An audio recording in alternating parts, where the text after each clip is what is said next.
코로나 시국인데도 불구하고 이렇게 먼 거리까지 이제 오셔가지고 강연을 들어주시겠다는 마음을 내주셨음에 좀 감사를 드리겠습니다.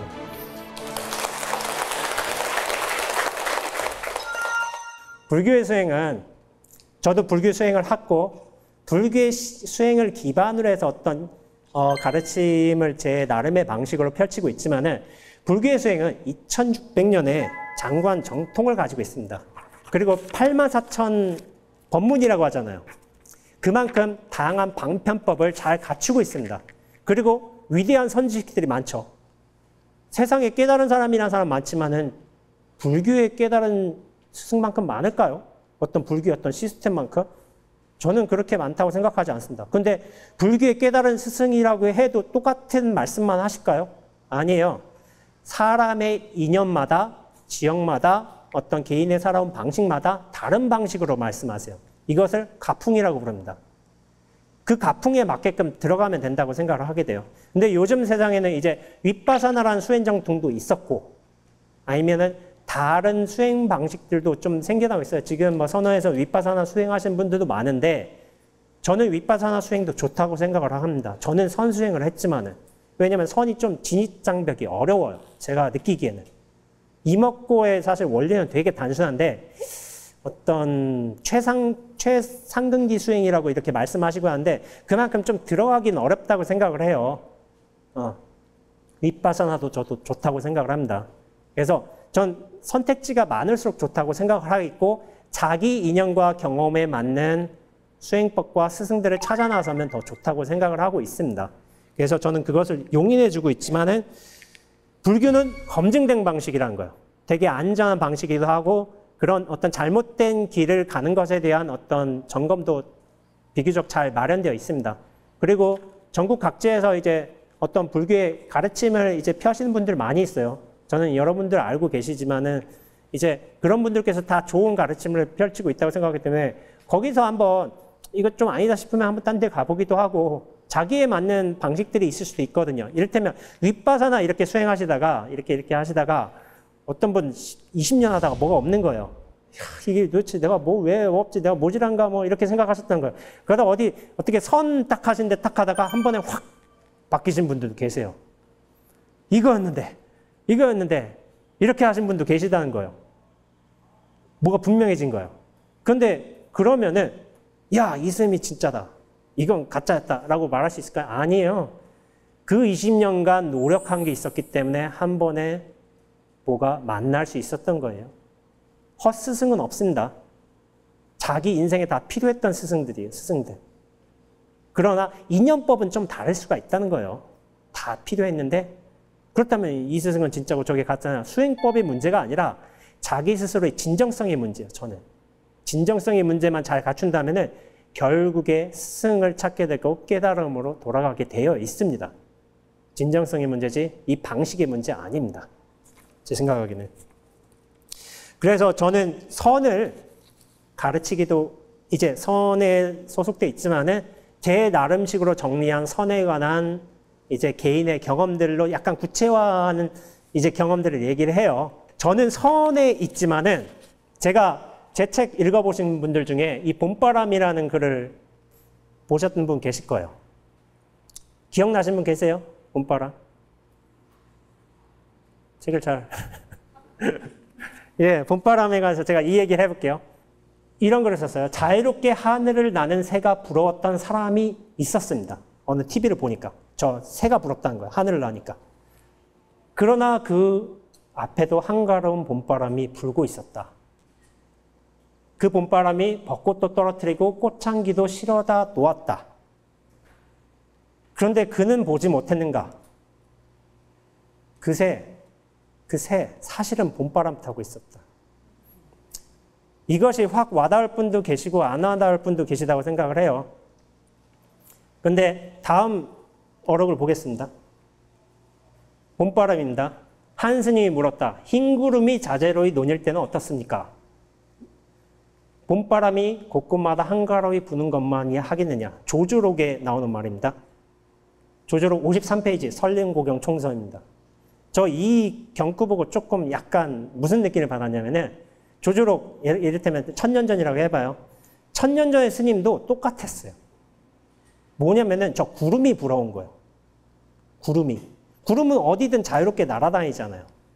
근데 조주스님은 뭐라고 말씀하세요? 야, 여기 부는 봄바람 많이 하겠느냐? 근데 뭐냐면은 현 시대에 새를 보고 불어한 사람이나 1000년 전에 구름을 보고 불어한 스님이나 똑같다는 거예요.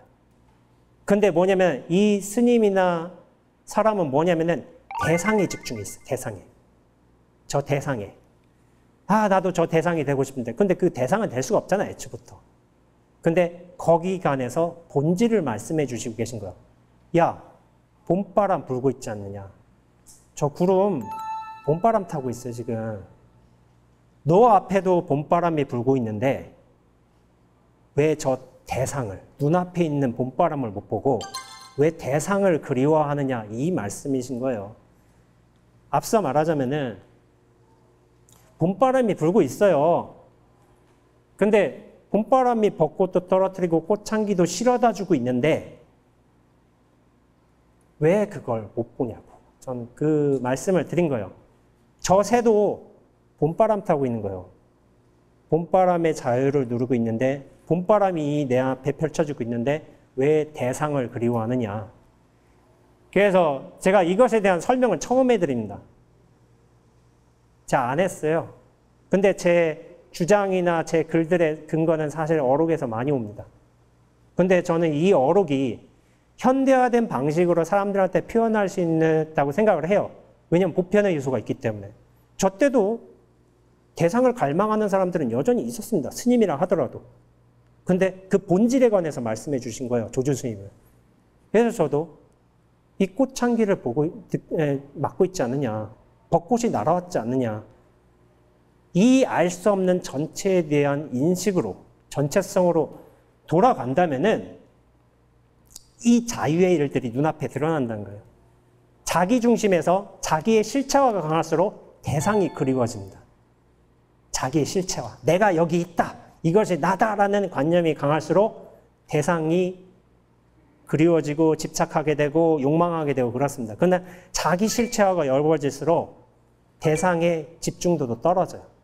왜냐하면 자, 타라는 것은 선, 악, 시, 비라는 분별처럼 시비의 한 종류인데 우리가 분별을 떠나라고 하잖아요. 한 분별이 떠나면 시비가 줄어들면 자타가 안 줄어들까요? 아닙니다. 똑같이 줄어듭니다. 왜냐하면 모든 분별은 한 뿌리에서 나왔기 때문에. 자타, 시비, 호호, 선악, 애증이라고 하는데 신신명에서 애증이 줄어들면 자타도 줄어들어요. 똑같이. 이건 스스로 확인해야 됩니다. 그러면은 나에 대한 집중도가 떨어지면 전체에 대한 감각이 열립니다. 나와 전체는 또 이제 그런 분별이에요. 나에 대한 집중도가 확 떨어지면 전체로 확 열려버립니다.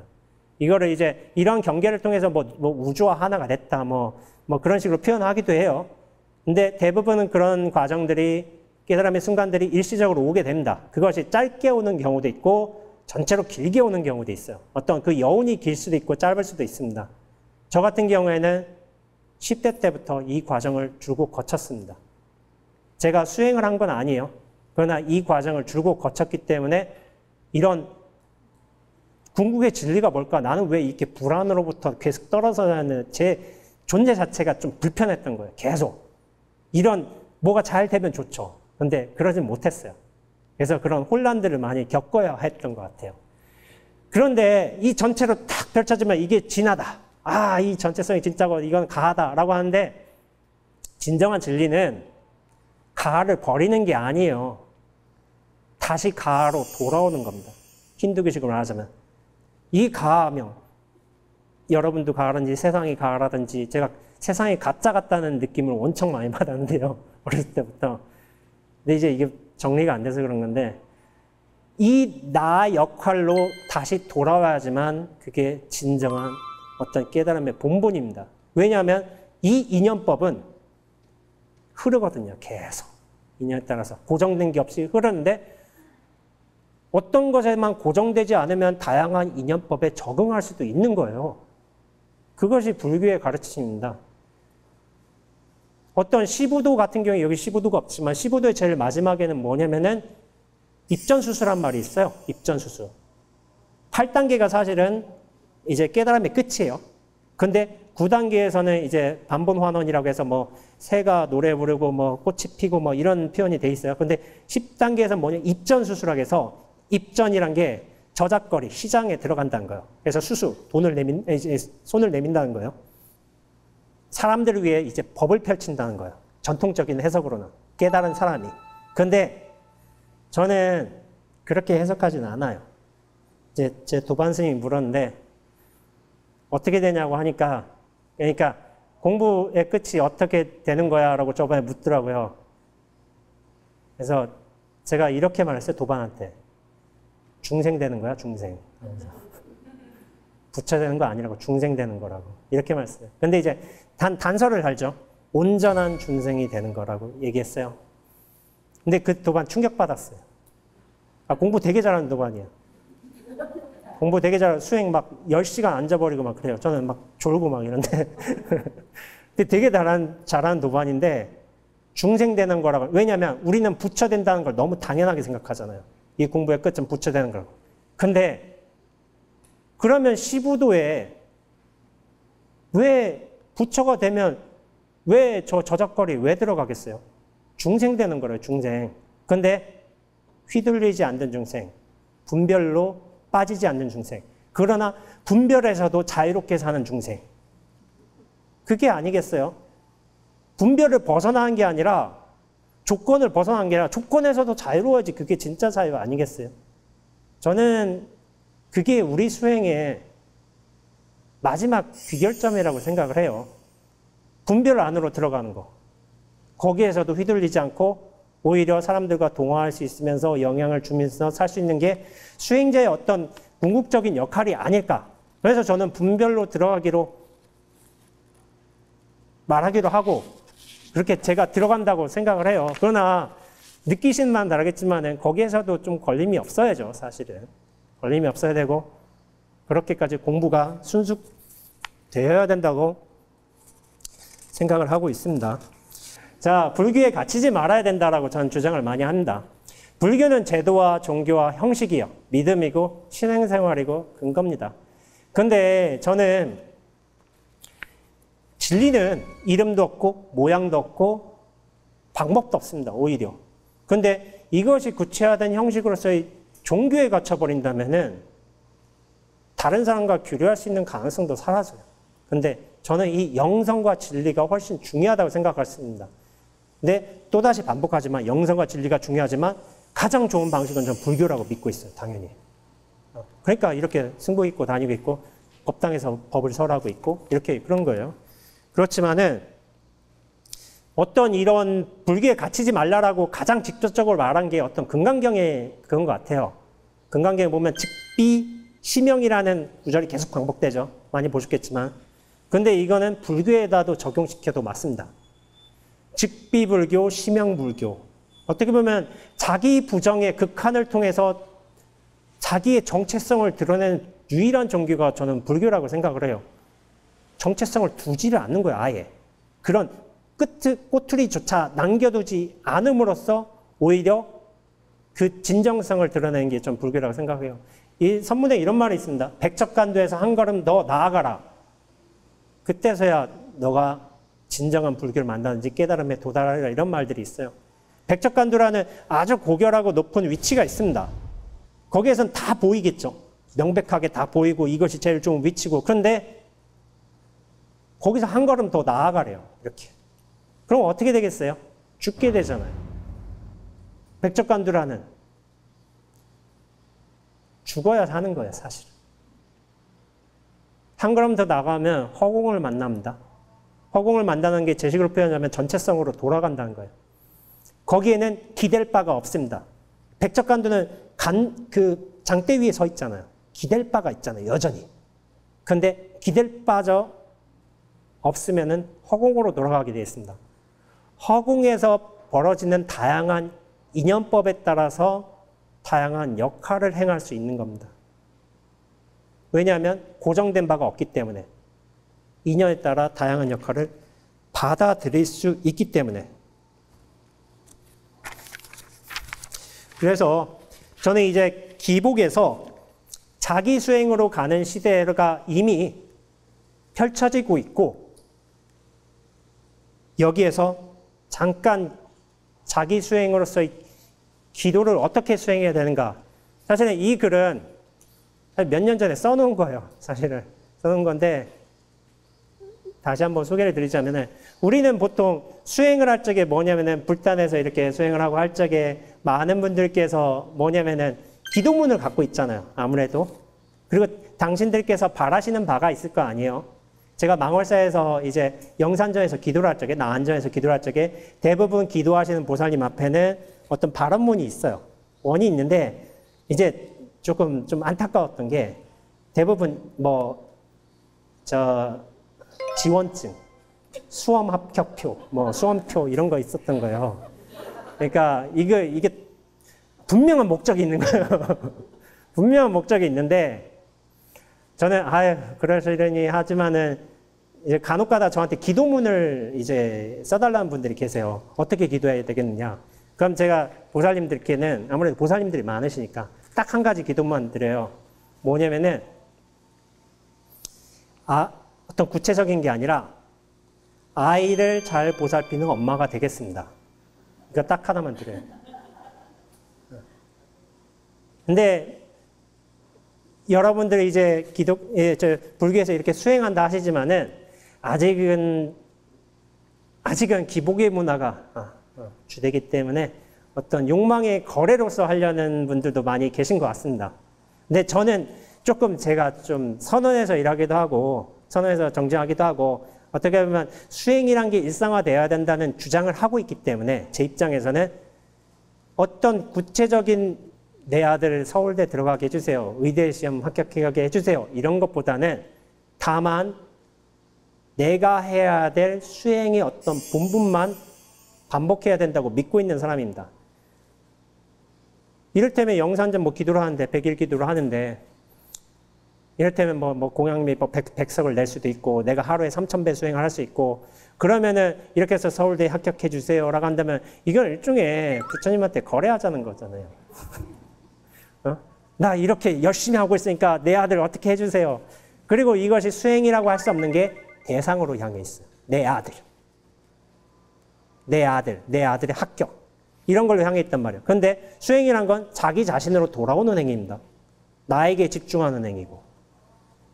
그런데 뭐냐면은, 그러면은 나의 역할만, 내가 해야 될 일만 부처님 앞에 드러내놓고 자기를 점검하는 게 바른 기도로서의 수행입니다. 왜냐하면 부처님은 증명법사라는 말이 있어요. 내가 하는 행위, 내가 하는 뜻이 부처님 법에 맞도록 내가 살아가는 것 뿐이고, 부처님은 말없이 조용하게 응시하시면서 증명을 해 주실 뿐입니다. 내가 이렇게 3,000배 하니까 합격해 주시고 마시고를 좀 더 긍정적인 방식으로 이렇게 바꿔주시는 분이 아니에요. 아들이 서울대 합격하는 거 공부를 열심히 해서 그러는 거예요. 내가 기도를 열심히 해서 그런 게 아니라. 그러나 보살님이라면 아들이 공부 잘할 수 있도록 최대한 잘 보살피는 게 나의 역할이겠죠. 결과는 인연법에 따릅니다. 그러나 내가 할 수 있는 최선의 역할을 반복하는 게, 나의 역할을 반복하는 게, 나의 다짐을 반복하는 게, 그게 바른 기도입니다. 그래서 저는 원령문만 드려요. 아들을 잘 보살피는 엄마가 되겠습니다. 그 원령문 하나만. 근데 이 원령문 하나가 모든 걸 다 포섭합니다. 실제로. 어떤 원력이 또 대상마다 바뀌면 안 되죠. 이번엔 장가가게 해달라. 다음에는 아들, 낳게 해달라. 이게 바뀌면 안 되고, 다만 잘 보살피겠습니다. 이렇게 되고, 실제로 이제 대기업에 들어가기를 원하는 친구가 있다. 그러면 대기업 들어가겠습니다. 이게 아니라 사람들과 잘 교류하고 원만히 협력하는 사람이 되겠습니다. 이 원령문만 드려요. 그리고 결혼하기를 원한다. 배우자에게 협조적이고 성실한 역할을 하겠습니다. 자기 원력. 그래서 저는 이 기복이란, 대상에 집중을 한 기복에서 자기 수행으로 바뀌어야 된다고 생각을 해요. 기도 형식도. 왜냐면 지금은 수행의 시대잖아요. 더 이상 이런 거래는 좀 끝내야 되지 않겠어요? 생사 거래심이라고 하는데 자꾸 생사 가지고 부처님 앞에서 내가 이거 할 테니까 저거 해주십시오 라고 한다면 이 거래심이 끊기는 게 사실은 부처님이 원하시는 바예요. 그걸 끝내야 되고 저는 이제 제 4가지 원력을 한번 소개해 드릴게요. 제가 4미 때부터 2006년 스님이 되면서부터 똑같은 원력을 반복해 왔습니다. 4가지가 뭐냐면은 그 전에 무슨 일이 있었냐면은 어떤 선배 스님 한 분이 저보고 야, 대스님이 원력을 반복하셨대 이런 얘기를 하신 거예요. 원력을 반복하셨는데 4가지 원력을 반복하셨대요. 그래서 그런 걸로 수행하셨어. 그러니까 제가 신심이 충만하던 시기잖아요. 그러니까 나도 해야지. 나도 원력 반복해야지. 해가지고 저 좋은 거 따라해요. 그래서 막 이거 나도 해야지 해서 4가지를 정했어요. 그것이 뭐냐면은 방일하지 않고 정진의 일념삼매를 이루겠습니다. 타인에게 자비하고 남의 허물을 보지 않겠습니다. 바른 선지식을 만나 배웠고 공부를 성취하겠습니다. 쓰임받는 삶을 사겠습니다. 사실 4번째 원력은 바뀌었어요. 10년차 때. 10년차 때 사실 그 전에 원력이 있었는데 좀 더 다르게 해야 되겠다. 이젠 좀 바뀌어야 되겠다 해서 4번째 원력은 쓰임받는 삶을 살겠습니다라고 딱 하나만 했어요. 근데 좀 바뀌어야 되겠다고 생각해서 근데 첫 번째 뭐 잘 못한 것 같고 2번째는 더 안 되는 것 같고 뭐 3번째도 뭐 있는데 4번째는 확실해요. 제가 바빠지더라고요. 쓰임받는 삶을 살겠습니다 하니까 찾아오는 분들이 엄청 많아지더라고요. 그러면서 좀 제가 할 일들 계속 선호에서도 제가 서기라고 해서 좀 서류적인 업무 뭐 되게 좀 일이 많아요. 그 소임이 계속 들어와요. 저한테. 왜 내가 이렇게 바쁘게 살지? 그래서 제가 좀 의문스러웠어요. 나 이렇게 바쁜 사람이 아닌데. 그러니까 원력을 바꿨구나 내가. 그래서 그때서야 알았어요. 왜 나는 이렇게 바쁘게 살까? 이렇게. 근데 이제 선언해서 말이죠. 근데 지금은 좀 암자로 내려와서 좀 살지만은 예전만큼 바쁘진 않지만은 그래도 여러 가지로 좀 바빠요. 저도 책도 쓰고 사람 만나고 강연도 하고 뭐 글도 올리고 뭐 그런다고 바쁩니다. 근데 이 원력이 뭐냐면 동일하게 내가 해야 될 일만 있습니다. 자기가 해야 될 어떤 종류의 원력을 부처님 앞에 드러나면서 다지고 부처님은 단지 이거를 증명해 주실 뿐이에요. 제 삶으로. 약간씩은 나아졌을 거예요. 당연히. 첫 번째, 2번째, 3번째, 4번째. 근데 저는 어느 순간인가 기도를 하다 보니까 이게 되어 있네라고 생각하는 경우도 있어요. 사실은. 알게 모르게. 하루에 4번, 제가 절을 4번씩 하는데 뭐 아침, 점심, 저녁 이렇게 할 적에 그 4번 때마다 고두리 할 적에 이렇게 원력을 반복하는 거예요. 근데 이게 되게 사소한 것 같잖아요. 이거 10년 해보시면 그렇지는 않을 거라고 생각을 해요. 똑같은 걸.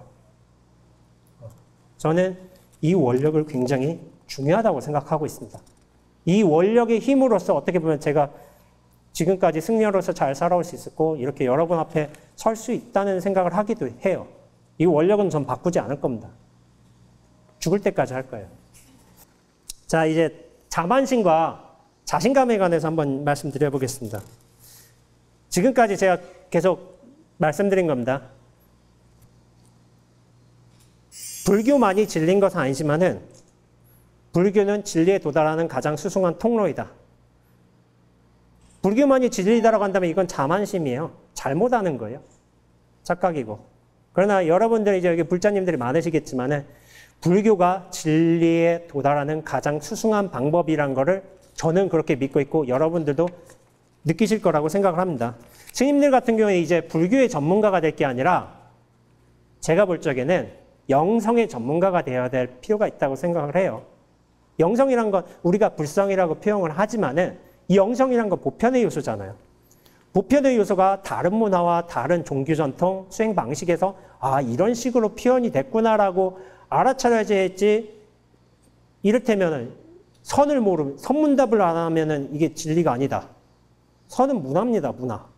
이건 누구나 다 아는 사실인데 내가 선에 있다고 해서 선문답을 알아야지만 진리를 안다고 저는 생각하지 않습니다. 에카르트 톨레가 선문답 알겠어요. 근데 그 사람 자유로운 건 사실인데. 근데 스스로 영성의 전문가가 되지 못하고 스스로의 자유에 도달하지 못하면 어떤 문화나 형식에 갇힐 가능성이 있어요. 아까 전에 불교에 갇히지 말라고 하는데 선에도 갇히지 말아야 돼요. 선을 정말 알면은 선을 자유로 쓸 뿐이지 선에 갇힐 이유는 없습니다.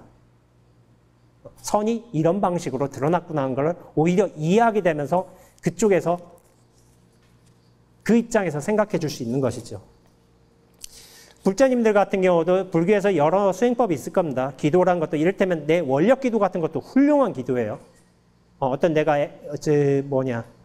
윗바사나나 뭐 선수행이나 어떤 뭐 주력수행, 사경수행 이런 걸 안 한다 하더라도 원력수행도 훌륭한 시도입니다. 그거를 계속 반복해 한다면은 그러면서 고정적으로 절수행 같은 거 하시면 좋고요.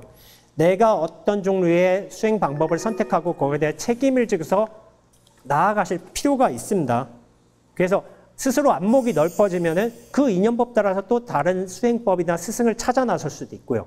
저는 그거를 부정하지 않습니다. 저는 저를 통해서 공부하시는 분들한테 항상 말씀드리는 게 이제 연세도 계시고 뭐 이렇게 젊은 분도 계시지만은 저를 최종의 목적은 이제 당신들께서 나를 안 찾아오기를 원하는 거예요. 왜냐하면 당신 스스로 주체의 삶을 본성을 제대로 하면서 자기 역할에 따라서 충실하게 사신다면은 저를 찾아올 필요가 없습니다. 저를 안 찾아오게 하는 게 제 최종 목적이에요. 당신들의 인연법에서 당신들의 삶을 살아가시면 돼요. 뭐 새해 인사 정도만 하면 되지 뭐. 그 정도만 되고 뭐 서울이나 어디 만나서 뭐 밥 한 끼 먹으면서 그냥 재밌는 얘기 하면 되죠. 그렇게 하면 된다고 생각을 하고 있지. 저보다 훌륭한 수준도 훨씬 많습니다. 그런 분들과 인연법을 지어서 공부를 나아가도 정말 좋은 방법입니다. 자, 근원에 회귀된 수행입니다.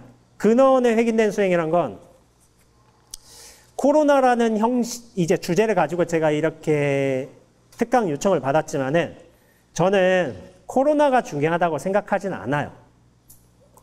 코로나가 있든 말든 우리의 공부나 수행, 이 근원 바탕, 불성, 영성, 진리는 변하는 게 없습니다. 다만 뭐가 뭐냐면 그 대응 방식은 좀 변할 수 있는 거죠.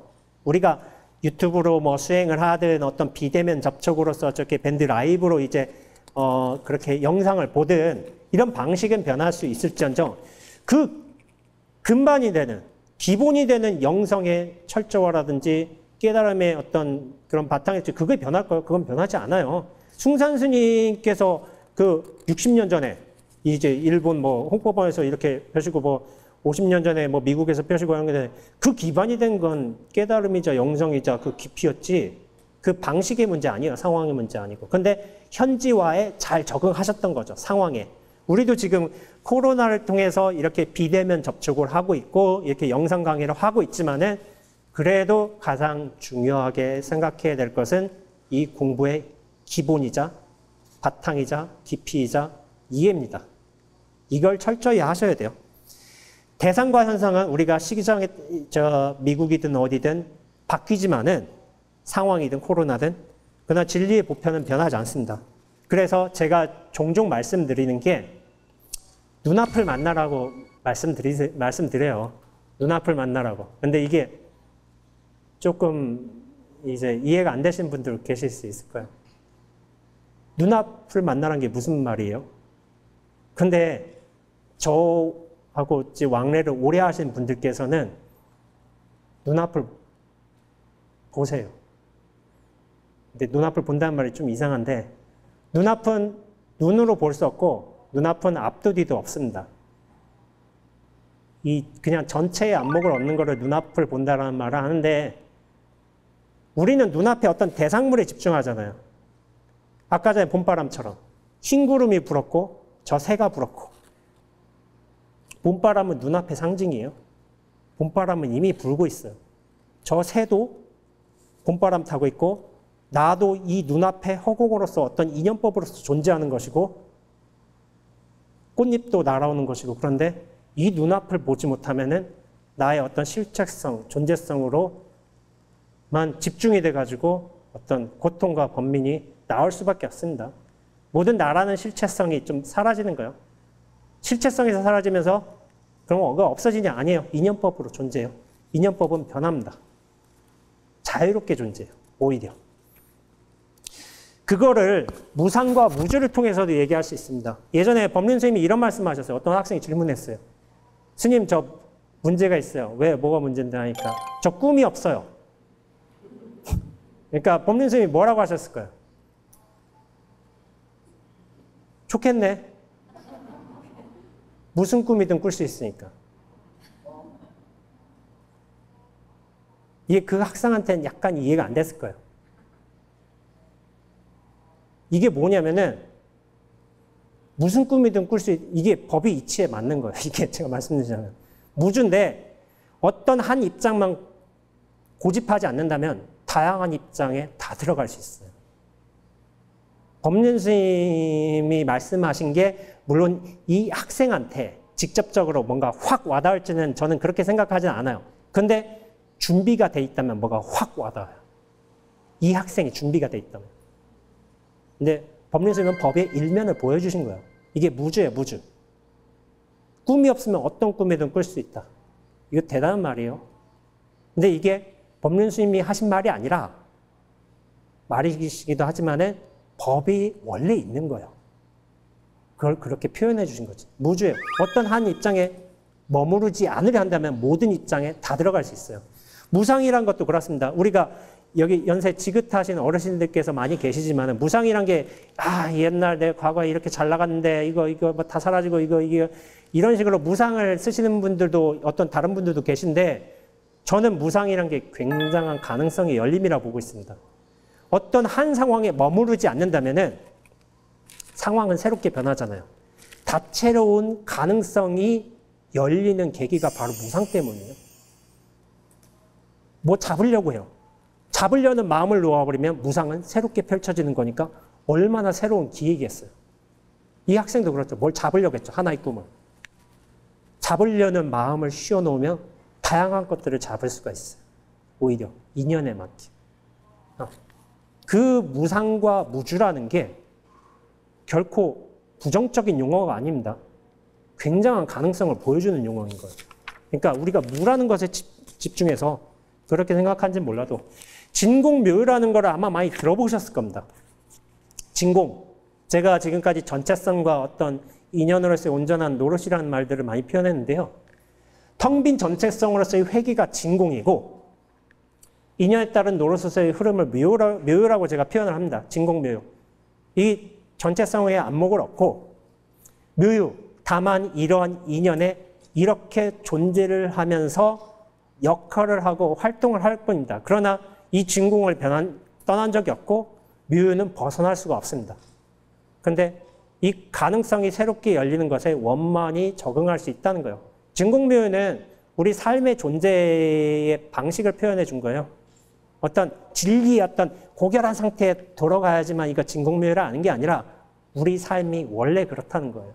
근데 이걸 제대로 알려거든 전체성, 허공성이 이제 전신법유에 이제 스님께서 이렇게 많이 말씀하셨는데 허공성으로 돌아가야지 나에 대한 실체감, 집착, 애착 이런 거에서 벗어나야지만 이 전체성으로 돌아간다고 믿고 있습니다. 그럴 적에 우리가 문제가 있어서 해결하는 것이 아니라 상황에 있어서 대응하는 것으로 변한다고 생각합니다. 문제라는 거는 우리가 문제가 있어서 해결하면 그 문제가 끝날까요? 아니에요. 해결되는 그 상황에 다시 문제가 됩니다. 문제가 되는데 우리가 문제에 집착하기 때문이요. 내가 이 문제를 해결해야 되고 이것은 문제고 문제는 문제시 될 때 문제가 된다는 말이 있어요. 문제시하지 않으면 문제가 아닙니다. 근데 그 문제시하는 건 나예요. 딴 사람 아니에요. 근데 내 문제시 할 때도 있지만 안 할 때도 있어요. 경우에 따라서. 시는 나의 일, 문제시는 나의 일이에요. 근데 우리가 이 전체성을 안목을 얻게 되면은 문제가 상황으로 바뀝니다. 이 코로나도 하나의 상황이에요. 상황이지만 우리가 대응할 수 있잖아요. 거기에 맞게끔. 상황은 흐르는 거잖아요. 흐름에 맞게 변화할 수 있는 거고. 이 가능성을 열어주는 게 무상과 무주입니다. 이건 부처님께서 2600년 전부터 고구정령이 말씀하신 거예요. 새로운 게 아닙니다. 절대로. 다만 이 가르침에 내가 온전히 들어갈 수 있는가, 내가 그걸 눈앞으로 증명해낼 수 있는가의 문제일 뿐이지 전혀 새로운 가르침이 아닙니다. 그리고 제가 아까 전에 봄바람이라고 표현했듯이 이 봄바람이란 근원도 전체성에 관한 얘기예요. 봄바람이라고 표현을 했을 뿐이지만 이 전체성을 왜 알지 못하느냐. 이것을 조주 스님께서 고정령이 말씀하신 거예요. 그러나 우리는 계속 대상에 취착해 있죠. 앞으로의 불교. 자, 종교와 기복의 문화는 이제 점차 줄어듭니다. 이 시대는 이것이 종교의 위세는 점차 이제 약화되겠고 기복의 어떤 흐름은 점차 꺾이겠지만 이것이 완전 사라지지는 않을 거예요. 그러나 그런 줄어드는 과정에 있고 이 흐름은 막을 수가 없습니다. 그렇다면 이것이 잘못됐다고 되돌릴 수 있을까요? 아니에요. 이 상황이란 건 이렇게 흐르기 때문에 우리는 이렇게 대응할 뿐입니다. 그런데 이 종교성이 사라진다고 해서 영성이 사라질까요? 영성은 사라지지 않습니다. 오히려 이 영성에 대한 직접적인 추구 방식이 여러 방식들로 표현될 뿐이에요. 심지어 비종교인한테도 영성은 있으니까 그런 곳으로 옮겨갈 뿐이지 불교인이 아니라고 해서 영성을 확인 못한다니 그러지 않습니다. 저는 이제 약간 그래요. 꼭 불교해야 된다. 저는 불교 스님이니까 아무래도 불교면 좋겠죠. 근데 아니라고 저게 좋다고 한 사람 잡을 수야 있겠습니까? 저 방식이 나한테 맞다고 생각하는데 저 사람이 비종교인인데 그 인연에 맞게 저는 간다고 생각을 하고 있어요. 그러나 우리가 할 수 있는 건 뭐냐면은 우리가 통달할 수 있는 영성의 밑바닥과 끝에 동달함으로써 다른 종교의 전통과 어떤 수행 방식을 포섭할 수 있잖아요. 그러기 위해서는 불교에 갇히지 말아야 됩니다. 수행 철저히 해야 돼요. 수행 철저히 해야지 오히려 남을 끌어갈 수 있는 거지 내 입장만 강요하고서 선을 안다든지 아니면 불교의 어떤 논리를 안다든지 그것만이 진정한 깨달음이라고 생각한다면 이거는 스스로 고립될 수밖에 없습니다. 이름으로 갇혀버리고 개념으로 갇혀버리고 하면은 공부 열심히 해야 돼요. 영성 스스로 그 밑바닥까지 잘 밝혀야 됩니다. 그러면서 다른 시대, 지금의 시대에서 살아가는 사람들의 방식을 잘 알아볼 필요가 있다고 생각을 해요. 산에서 이제 열심히 정진하는 것도 중요하지만 시대의 흐름도 잘 살펴볼 필요가 있습니다. 그래서 다양한 스승들이 존재한다고 해도 영성과 진리는 변하지 않기 때문에 우리가 그렇습니다. 바뀌는 중심을 시대나 상황에 볼 것이냐 아니면은 변하지 않는 이 근본의 자리, 어떤 무상과 무주로서 대응할 것이냐. 코로나 시국이라고 해서 코로나에 확 휩쓸려가고 다른 수행법이 문제가 아니라 자기가 선택한 수행법에서 그 근간을 밝힌다면은 다른 수행법도 다 이해가 될 수 있거든요. 충분히 이해가 될 수 있기 때문에 변화하는 대상에 초점을 맞추기보다는 변화하지 않는 진리, 영원한 진리, 아니면 영성, 그 깊이를 스스로 체화하는 게 가장 우선이라고 생각을 하고 있습니다. 자기 자신부터 깊이를 체화하고 그 경계를 두지 않음으로써 다른 영성가들 혹시 수행법들도 이렇게 끌어안을 수 있다고 생각을 해요. 그렇기 때문에 우리가 강인의 주제였던 불교의 미래와 포스트 코로나 시대 불교의 미래와 신행생활을 했는데 자기에게 주어진 인연에 맞는 수행법을 철저히 자기 진정성을 갖추고 해나가는 이 되게 단순한 것 같지만은 쉽지는 않은 길입니다. 제가 보기에. 이거를 잘 해내간다면은 결국 그 근원으로서의 어떤 영성과 진리에 만나면서 다른 것들과 회통할 수 있는 길이 열리지 않을까 이렇게 생각을 하고 있습니다. 가나선의 대중화라는 것도 이래요. 내가 이런 가나선, 이런 말씀하시는데 내가 가나선이다 이렇게 알려주겠다 하는 게 아니라 이런 말씀을 하시는데 내가 가나선 이렇게 알려주겠다 이게 아니라 내가 밑바닥으로 들어가야 돼요. 들어가야지만 숭산스님처럼 그 미국 사회로 들어가신 것처럼 대중의 흐름으로 들어가야지만 이것이 어떻게 가나가 변형된 모습으로 펼쳐질지는 자기가 이제 그걸 펼치고자 하는 사람이 잘 찾아낼 수 있을 거라고 생각합니다. 우리가 마음에는 1000년 전이든 지금이든 마음에는 변화가 없습니다. 그런데 말은 변화가 있어요. 문화가 다르기 때문에 형식도 변화가 있고 그런 형식은 충분히 바뀔 수가 있고 말도 바뀔 수가 있기 때문에 이 바뀔 수 있는 것을 바꿔야지 1000년 전의 말과 개념을 지금까지 끌어안고 있다는 건 저는 좀 옳지 않다고 생각을 해요. 지금의 말로 충분히 바꿀 수가 있습니다. 뭐 제가 아까 전에 봄바람이라는 것을 예를 들었던 거지만 충분히 이해할 수 있는데 다만 그런 마음의 근본 회통을 중요하고 다만 현 시대의 흐름을 어떤 집착함 없이 내 위치나 그런 내 어떤 뭐 그런 것에 대한 집착함 없이 펼쳐날 수 있다면 파악한다면 충분히 여러 방식으로 대중들과 소통할 수 있게끔 펼쳐날 수 있다고 생각을 하고 있고 저 스스로도 그런 식의 노력을 한번 해볼 겁니다. 오늘 강연한 내용이 혹시나 기억에 남으셨다면 이렇게 잘 한번 보호하셔서 한번 생각해 보신 것도 저한테 고마운 일이 되겠습니다. 그럼 다음 인연으로 한번 뵙도록 하겠습니다.